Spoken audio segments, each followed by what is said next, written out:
Assalamu alaikum wa rahmatullahi ta'ala wa barakatuh. Barkamu da waraka, barkamu da sake saduwa wannan lokaci. So a cikin tutorial ɗinmu na yau zan muku tutorial ne yau da ingredients da muka saba in naturally, traditionally, always a gida. Zan muku tutorial da henna, wato a cikin wannan bidiyo ku biyo mu don ku ji wani irin sinadarai ne henna yake ɗauke da shi.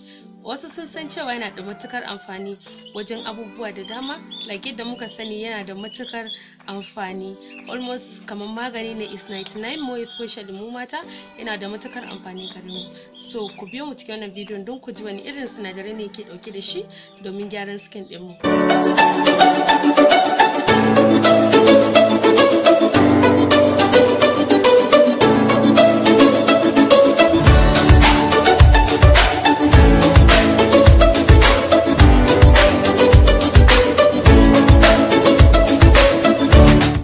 Farko dai henna yana dauke da sinadarai kamar haka: anti-inflammatory, antibacterial, sannan anti-aging properties, sannan is very perfect mean to treat oily skin and aging skin.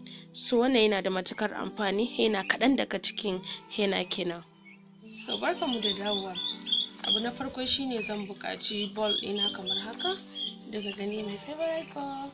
Sannan abu na farko shine zan yi ɗin henna 2 tablespoons zan using in henna, like yadda kuke gani zan using din 2 tablespoon henna kamar da ke gani yanzu. So it's ready for now and I'm going to show you guys how to apply it on my face. Kun gan shi? So abinda zan yi shine yanzu na riga na gama hada shi, kun ga na mixing din shi very well, ya riga duk abinda nake so ya riga ya haɗe a ciki. So abinda zan yi shine zan bar shi for 5 minutes sannan zan dawo nuna muku yadda zan apply din shi a face. After our 5 minutes kenan yanzu kun ga da kanku ma za ku ga ya sauya, like yana fitar da wani sheki ne ko ake cewa, what can I say, it yana da ya canza sauyi dai, ba kamar yadda yake ɗazun ba, don ɗazun saukalla yana looking somehow, but for now komai da komai ya jika yadda ya dace. So for now it's ready to use kenan.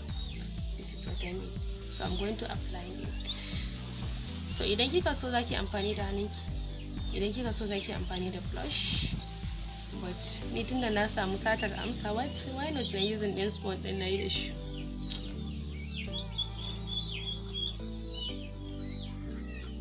Applying it gently, and this spoon is really perfect. What can I say? Yana da laushi wajen amfani da shi. This face mask is very important. Kamar yadda kuka gani na riga na muku bayanin how henna yake da amfani a skin ɗin.